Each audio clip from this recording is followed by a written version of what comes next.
Welcome back to CHOWTIME Pods. Your host, Red. I got a video today from RivahTV. I taught a yoga class this morning, like I do every Tuesday mornings, and I told my regular students about what's going on for me and how I'm sharing my story of provider abuse and how the internet is not happy with me right now. I just want to make it crystal clear that Kendra's Provider abuse. Now we're the providers and we're still the abusers. recent actions in class do not reflect the values of our studio. And then she said, this is an urgent business matter and needs to be addressed immediately because what is happening online is now negatively affecting the business. And I said, I understand that this feels urgent, but I won't be able to meet today. If you feel it's best for the studio to part ways with me, I understand. RivahTV. What's up, guys? It's your girl Riva, and I'm back again with another video. If you guys are unaware of the situation going on, of this viral... You guys actually sent me this video, so I think it's going to be pretty funny. Story of this woman on TikTok who fell in love with her psychiatrist, then tried to claim that he was grooming her, all the above. I'm going to go ahead and give a quick rundown just in case you guys are unaware. I fell in love with my psychiatrist and he knew that, and he kept me for years as a patient until I was brave enough to leave him. I want to talk about it. Usually when I go on this app, brave enough to leave him. He's a psychiatrist. He has no relationship with you other than a psychiatrist. and I have a question. I have a bunch of videos that pop up, and I searched in love with my psychiatrist and nothing happened. So I would really like to discuss what happens when we fall in love with our mental health professionals, and most importantly, the fact that there are so many people, especially men, that are emotionally dead inside, that feel called to going into psychiatry and therapy so they don't have to feel their feelings, but they can feed off of the vulnerability of their mostly female patients. What the... What? What do you guys think? So I told him often that I had a crush on him, told him all the time. You told him often. I would feel quite awkward. That I thought he was attractive, and he just would smile and not say anything because he was the king of plausible deniability. He didn't ever ask me if I had a crush on him, but he didn't do anything when I told him. Oh, he wasn't just fine with... What was he supposed to do? He's your professional, so he has to be somewhat professional. Me having a crush on him and being in love with him. He loved it. And he had every ethical duty to end the psychiatric relationship when he found out that I had a crush on him, but he kept me for years after. And so you kind of weaponized it. You told him on purpose, hoping or seeing if he would do the right thing, and when the man didn't do the right thing, you held it against him, or you're holding it against him like now. And this is what I mean. He was a 38-year-old, attractive, smart, extremely successful psychiatrist, but he did not Shocker. date. Why didn't he date? Because he got his emotional needs met feeding off of his patients and getting fantasy supply from them and being seen by them. I'm really good at seeing people. He loved the way I saw him. It is a crazy story, and I can't wait to share it. Sorry, but what did you want him to do? Get rid of you as a patient? Yes, yes, that's what they're taught in psychiatric training. Then leave. See, you're kind of, what is this? How police trap criminals or whatever. You're like honeypotting kind of thing. You're kind of forcing him to try to do something that the man isn't Training is that the moment that there is romantic feelings, it is on them to transfer that patient out. Without a doubt, he was the one with the medical degree. He was the one that knew better, but he loved the attention that I gave. And you're the one that knew, and you're the one that have the feelings, yet you're the one that gave control all to this man instead of controlling your own life and knowing that you like him and he doesn't reciprocate the feelings and going find someone else. Gave him too no accountability, no nothing, huh? much to do the right thing. So yes, that's what I wanted him to do, the ethical thing. Was I going through something psychologically? Let me be perfectly clear here. Even if I was going through something psychologically, it was on my psychiatrist to do something about it because he was the one with the ethical training and the psychiatric knowledge. So to answer your question, no, I was not going through something. I was simply wanting to go back on ADHD meds. And I told him in my intake about some of the family stress that I had went through, relational stress. And he also diagnosed me with not only ADHD, but other trauma, stressor related disorders. He did not tell me about that diagnosis until I asked him a year and a half later. But what he did with that diagnosis was he used it to recreate attachment bonds and make me addicted to him. When I was ovulating, I had a dream about you. Women on the internet are so dangerous. Like, all they do is read stuff on the internet constantly and then try to conform what they read into their life to make it fit properly. This is what it feels like. She's reading about all these evil people and she's like, how does this fit in my life? Let me just try to squeeze it in there. And he was like, oh yeah? And I said, yeah. So I told him this. And I said, yes, we hooked up right here in this office. Okay, it is a little unethical for him to just be sleeping with you. I'll give you that one. Be effing for real. Like, seriously. Right? If I were him, I swear I would just leave planet Earth. Now, in lieu of all the situation that has been happening, in one of her videos, she ended up talking about how she was hosting a yoga class, and in the class decided to tell all of the people who were attending the class all the stuff that she was been posting on TikTok, basically, you know, giving them all kinds of information. And she posted that as a part of the series when talking about the psychiatrist. I taught a yoga class this morning, like I do every Tuesday mornings, and I told my regular students about what's going on for me and how I'm sharing my story of provider abuse. The need for attention is just so strong within these women. And how the internet is. And you can tell she hit the wall. She's not attractive anymore. She's a really plain Jane or below plain Jane, maybe like a 4 or 3. So is not happy with me right now. And I used that to say that our truth is really important to share. And that when we know something deep down needs to be said, that it's important to do it in whichever way feels best to us. And TikTok just happened to be that medium for me. I told my students how I've just been going through psychological warfare, and the internet is not happy with me for sharing my story and my truth. But I'm not doing it for the people that think I'm crazy, which maybe honestly I am a little bit, because who subjects themselves to this kind of torture? But I'm doing it for the people that DM me, that say, thank you so much for being brave enough to share your story, because the exact same thing happened to me. So I am grateful for those DMs. People are starting to attack my business and my livelihood, and that's okay. I know what I have to offer is important. It landed in my lap. I'm not pretending to be something that I'm not. I help ADHDers get and stay sober, and I help them with negative thinking and anxiety. And it's what works for me, and I've seen it work in my clients too. So if people want to drag me for the work... So you're doing psychiatrist type things with your own clients and you're not a medical professional. Did you just admit it to that right now? Work that I do, that's okay. So basically, long story short, news got back to the people who own the yoga studio and they fired her. I just want to address everybody who has reached out in regards to Kendra. As you may know, I am the co-owner of Yoga Loft Tucson. My business partner Jackie and I opened Yoga Loft Tucson to create a safe and trauma-aware space where students can practice and they know that they will always be seen and supported by their teachers. And we just want to make it crystal clear that Kendra's recent actions in class do not reflect the values of our studio. And nor are we affiliated with any of her videos. Out of respect for my energy and my community, I'd really appreciate if people stop tagging me and messaging me personally. My business partner and I are handling this internally. And thank you to everybody who's reached out with kind and concern. We appreciate you, and this situation sucks. So this woman, in an attempt to talk about this man negatively, maybe cause him to lose her job. It's like you're already talking about this man on the internet, TikTok. You still gotta talk about him in front of real life people too.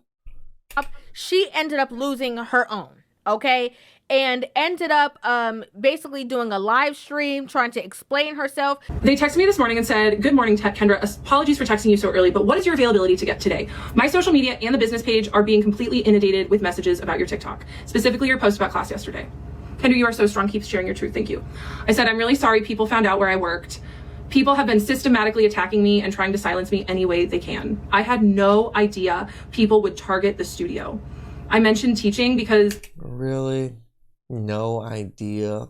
Then you're just a dumbass. I feel supported by the yoga studio named Community, mostly you two, the two owners, and my students. I looked into patterns of harassment for abuse survivors who speak up. They attack every aspect of your life, including employment. I'm really sorry that my attacks are happening with your business. I know that harsh messages are rough. This harassment campaign will eventually die down once they realize they can't silence me. If you would like to remove my name from the website for now, I'd understand. Dude, yes, it's systemic. And then at 11 a.m., they said, okay, is there a time where all three of us can chat on FaceTime? 1 p.m. would work for me. I need more time with errands. 1:30? That works. Earlier is better for me. And I was like, I can't FaceTime.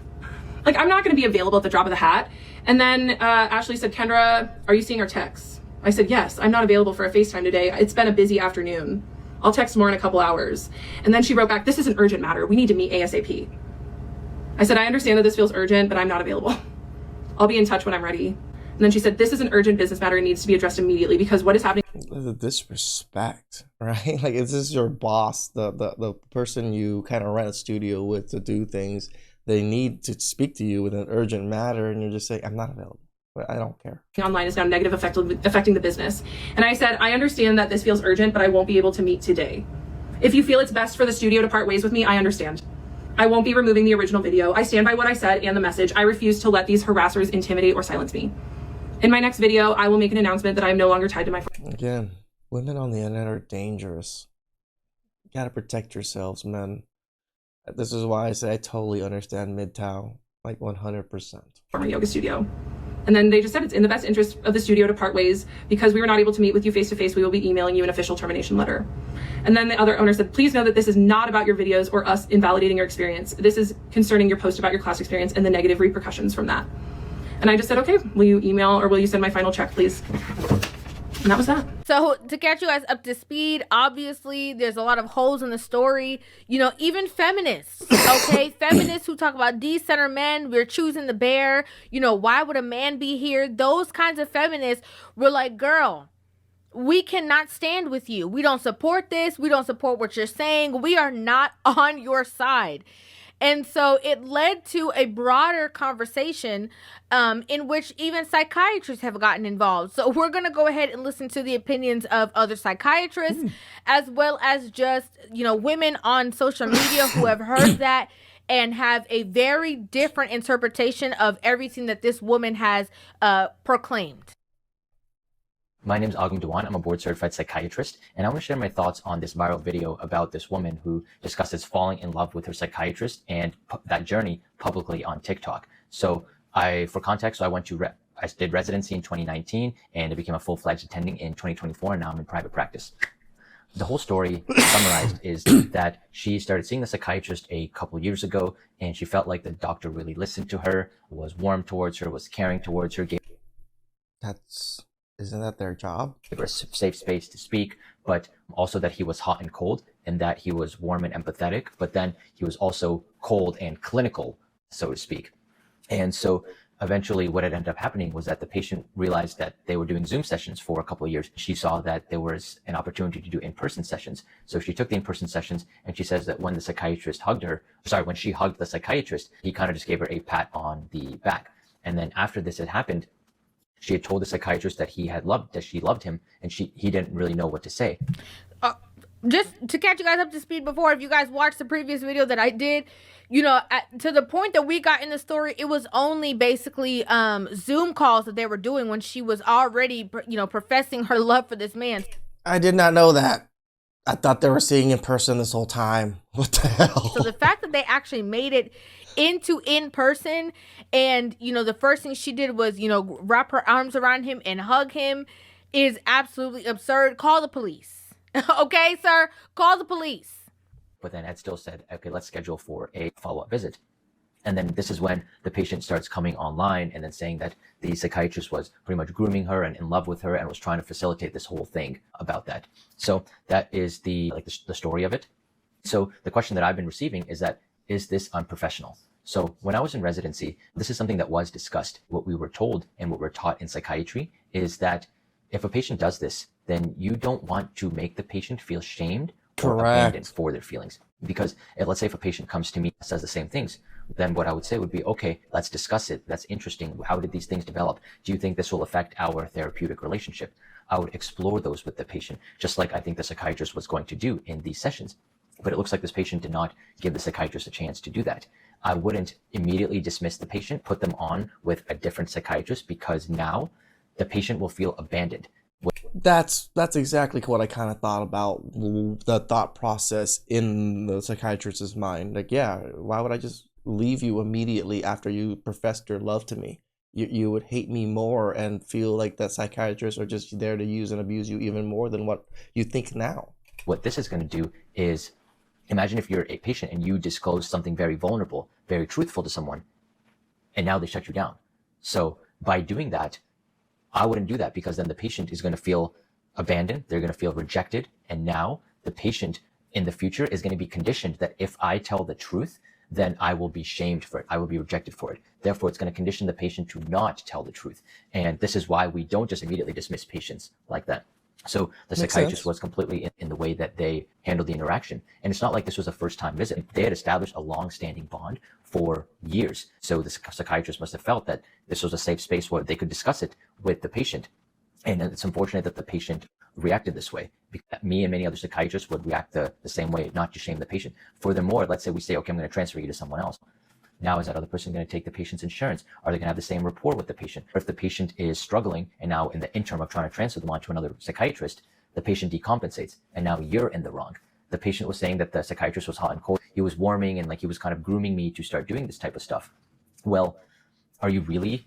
Imagine if the psychiatrist was just pure cold, pure clinical, then the patient would say that, okay, this psychiatrist was a complete ass. In psychiatry, I have to know how to balance between being warm, empathetic, friendly, creating a good connection with the patient, but at the same time, also being clinical, logical, and more detached, because that's why patients are coming to me for my expertise. They're not coming to me to be their friend. They're coming to me to be... I'm not saying everybody needs a psychiatrist or something. I don't even think it's necessary for most people, but if some people need it, I think the way that this gentleman is going about and explaining things, it makes sense. Be their psychiatrist, to give them that clinical expertise that I spent 4 years in medical school, 5 years in residency and fellowship learning about. A second question I've gotten is, does this patient have borderline personality disorder, BPD? Now, I don't know the patient. I can't really comment on the patient, but something I can comment on is the fear of abandonment. So BPD patients, they have a big fear of abandonment. It really harms their lack of self-image that they have. They don't have a strong self-identity. So that fear of abandonment really is harmful to them. So that's why BPD patients will always or often overreact in breakups. So a common thing that can happen is that a BPD patient will do things to precipitate the breakup or do it themselves first. So that way they're not the ones being abandoned, but rather they're doing it. So we see in this case that the patient terminated the relationship, now put the patient on, or put the psychiatrist on social media, which is a third topic, clout chasing. So this isn't some random patient by any means. This is someone who is already a content creator, had some online business where she got revenue from content creation. So now she starts this series that is causing her instant fame, huge attention to her page, her account's blown up. So is she going to be incentivized to stop this behavior and say, no, this is unprofessional, I'm not going to do this? Or is she going to be incentivized to continue this behavior because now she's getting more traffic, more fame, more news recognition, more recognition for her business? That is the bad thing about the internet and these platforms. It does sometimes reinforce shitty behavior. Business, more clout. So it's pretty obvious that there's an element of clout chasing here that's going on. And that's why it's someone who's truly upset about this. They're not going around spouting out their traumas. They handle them very privately, just like patients who are traumatized. If they've been abused or things, right? They want to handle that privately. And yeah, they don't want to, like, do you think people want to talk about their abuse publicly? It's shameful to that own person. And it's just like, I feel a way about it. I'm sure everybody else feels a way about it. Discrete space. But if they want attention and fame from it, then they go out and blast it. So that's why she's made part 18, part 17, because she's seen how much attention that this is getting as well too. And as a social media content creator, I understand. Like I see that part of the game. All fame, almost a lot of the time, is good fame. So that part of her motivation should not be neglected either. Now, do I think this is a person who needs help? I mean, absolutely. And, I hope that they get the help that they ultimately need, because clearly they were seeing a psychiatrist, they were seeing a therapist, they had a ChatGPT therapist named Henry. So, I mean, that tells you a lot of what's going on in that person's psyche. But more importantly, I hope that, this person, this psychiatrist, if you're watching this, bro, I hope that you are okay and you can weather the storm that's happening. I don't think you did anything. And I hope that this does not affect. Dude, shout outs to you for shout outs to the real psychiatrist that's going through this. I'm sure he's probably getting bombarded by a whole bunch of things. Your career, the ability for you to help out other patients in the future. So I came across the video of the woman saying that she fell in love with her psychiatrist, and I made notes. As a therapist, I made notes. I literally couldn't scroll past it. There are so many things. I made a list. So we're going to go over this list together. So let's start from the tippy top, the tippy top. First of all, y'all don't know the difference. And clearly she doesn't know the difference between a psychiatrist and a psychologist. Correct. A psychiatrist, who she's talking about, is med management. They meet you. The only hour session they have with you is the initial session. Every session after that is coded as a follow-up, which means you only get 30 minutes. And that is once a month. That's it. 30 minutes. This man couldn't have been talking to her more than 30 minutes. A psychologist, that's who you do therapy with. That's who you actually talk about your feelings and what's going on with you. Oh, I see now. I actually didn't. I was also confused at the two phrasings. Okay. This man was not talking about her feelings.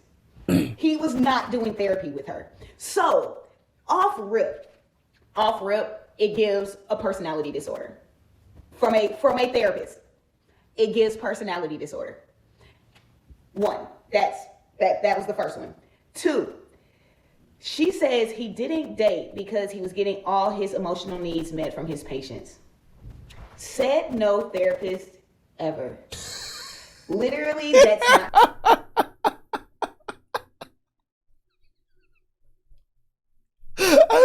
I believe her. I actually believe her. I don't think these types of patients are making me satisfied with my emotions. How that works. There is an automatic built-in power dynamic between therapist, psychiatrist, counselor, and client. True. Automatic. That is something that we are taught, that we are already in an automatic space of power in the situation. So to balance it out, all we do is actively listening, motivational interviewing, affirming, problem solving, literally listening to you, making you feel understood. But again, this man wasn't doing therapy. He wasn't. There was no fucking therapy involved in this. That's not his job. And I promise you, we don't do anything outside of our job. Because this is the thing. You weren't his only person, Buki. 30-minute sessions, you're seeing clients back to back to back. Correct. I have 16 clients. And I get no emotional needs met because the whole point of my job is to show up for the other person. Correct. In fact, most therapists are drained by the end of the day and do not. I can see that. Yeah, having to deal with everyone else's emotions and then to stay even keeled the whole time can be draining. Talk and need time to buffer because we account for everybody else's problems, situations, and emotional imbalance all day. Mm-hmm. No therapist is ever going to tell you that they are getting their emotional needs met by clients. I pinky promise you that shit. I pinky promise you. So then that shows me transference. And she didn't have to say that. She's never, I promise if we have a conversation, she's never actually seen a healthy relationship or had an unhealthy relationship with any male in her life. True. Not just 100%. A boyfriend, but a brother, a father, 100%. a uncle. She's never had a healthy male figure in her life at all, because as soon as she had a glimpse, because again, 30-minute increments, she held on to that and created a delusional thought process based on a limited interaction. There is nothing that man could have done at all. And she was like, she told him multiple times how attractive he was and everything.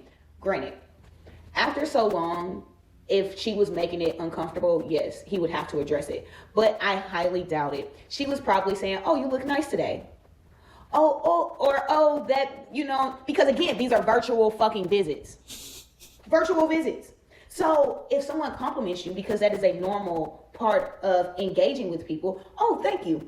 Move on. You're looking good today. I'm not going to assume that you like me or you find me attractive. But this is the thing.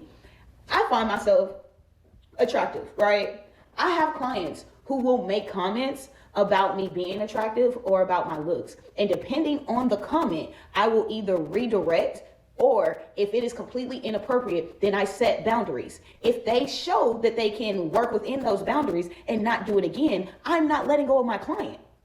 It is normal for transference to happen. We are not taught to automatically just let go of clients as soon as they show any interest. If you are attractive, you're going to be attractive no matter where you do, what you do, or where you are.